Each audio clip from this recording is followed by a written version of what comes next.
Welcome to the Table Rush Talk Show. This episode is titled Quality is Subjective, Document Don't Create Part 2. As always, subscribe right down there in the corner.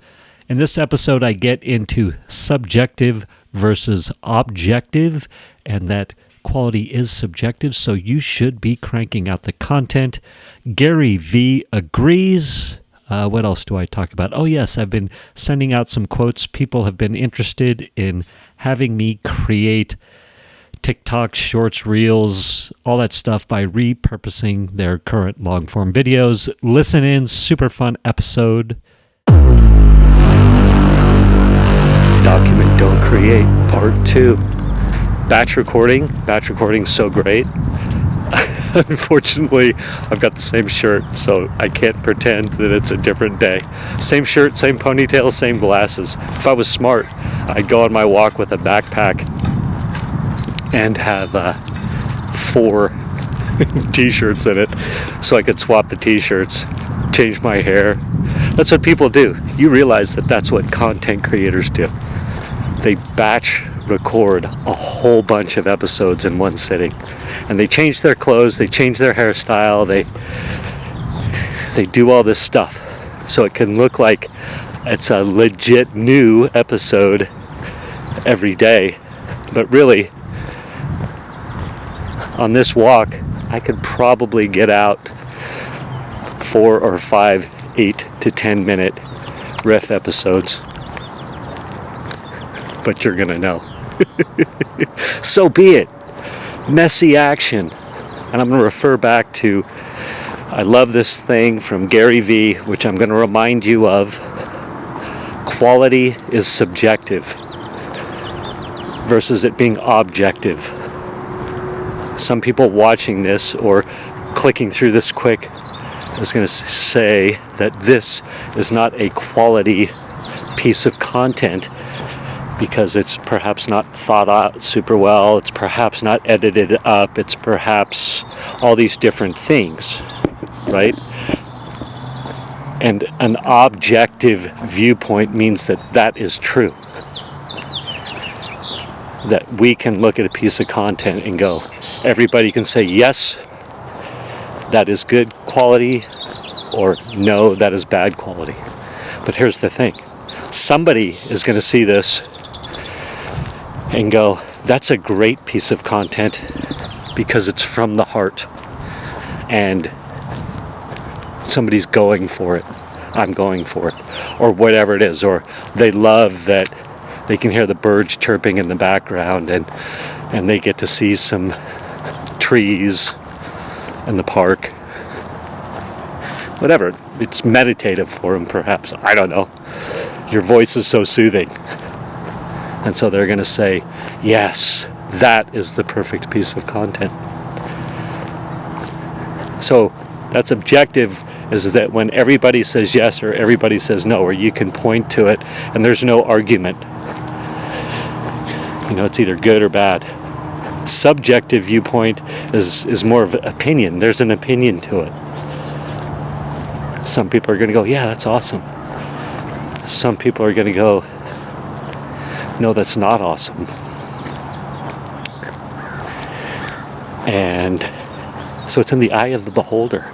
And Gary V's like, crank the content out. And Gary pumps out these little clips where people are like, well, it's got to be good quality. And he's like, quality is subjective, my friends. Get the content out. So I'm subscribing to the Gary V idea. That's what I'm doing. You may not. The beauty is you don't have to follow me. All right. Where am I going to go after my quality versus quantity? No. Subjective versus objective. Yeah, I'm back. Had to regather my thoughts. I didn't want you to be on pause for too long, or sitting in silence for too long. It's a great way to lose a viewer, I suppose, unless the viewer is being patient and breathing with you. Bit of great news. I have been pumping out the content, repurposing my creations into all these little mini clips, sending them out. Somebody saw what I was doing. They said they would like me to do some of that for them, repurpose some clips for them, and they'd be willing to pay me for it. So it's the second person that's asked me to do it. The first person that asked me to do it, I gave them a quote. They said they had 10 to 20 interviews that they wanted to repurpose into, good morning. There's a wee lad. He was looking up in wonder. It's so funny if you think about it with kids. It's like, as an adult, when you stand next to a horse, you're like, God damn, that's a big animal. It can be intimidating, right? Like, that's a big animal. Especially if you don't know said horse. Just thinking, like, that's what kids do when they look up at humans, adults, I mean. We're freaking giants compared to these little kids, right? They literally look up and see a giant. It's kind of an interesting thought. So I have 2 quotes out. I had put a quote out there, and I said I will repurpose 10 of your interviews, and I will create 3 to 5 reels, sizzle reels, that are appropriate for reels, shorts, what else? Whatever the social media, all the TikToks, da-da-da-da. And I'll do it for X amount, and I'll do 20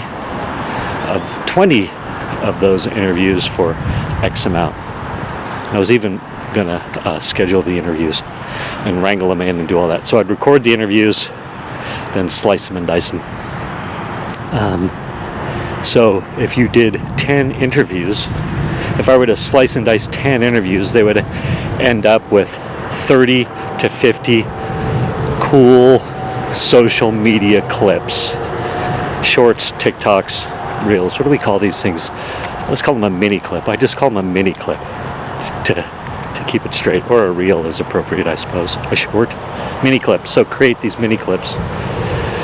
And so if I were to do 20 interviews, slice them and dice them into mini clips, that would be 60 to, what's 20 times 3 is 60? 60 to 100.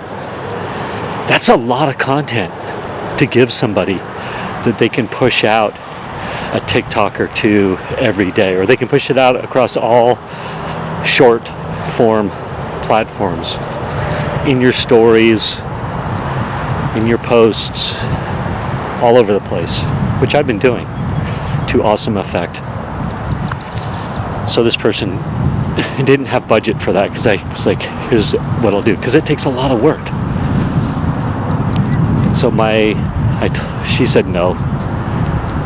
I told my friend Tom, Sant Eyewear Tom, I was like, hey Tom, this is what happened. And he goes, hey, you know what you can do is you can ask what their budget is first. Say, hey, well, what's your budget? And then give them a quote based on their budget. And that was an inspired idea, because he's an eyewear designer as well. So he helps design eyewear for these big companies. So a lot of the eyewear that you see out there today, Tom has designed or is designing. And he has Sant Eyewear as well, so you could check that out. So this other person came to me and said, hey, I would love you to, they did a summit, they had 10 interviews, and they wanted to repurpose and come up with a bunch of clips like I was doing, because I'd repurposed some of my summit interviews into these little mini clips to push out over the social media and create engagement. My big thing right now too as well, and you can see this episode that I posted, it's a couple episodes ago. If you want engagement, you've got to engage. And so these little repurposed interview clips are a great way to engage and create engagement. So I said, well, what's your budget? And she said, X amount. And I was like, great. I'll do 3 of your interviews for you. I will turn those 3 interviews into 3 to 5 sizzle reel clips, mini clips. And then, so and she said, okay, that meets my budget. And she Venmo'd me the money. How amazing is that? So I'm in the process of creating, 3 interviews, 3 to 5 clips per,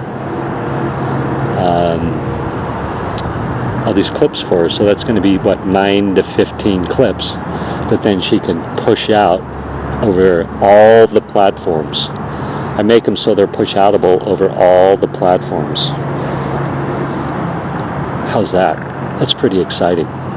So exciting. I have so much more to say about Document, Don't Create, but this episode's gone a little long. Love to all. Tune in for episode 3 of my batch recorded episode, Document, Don't Create.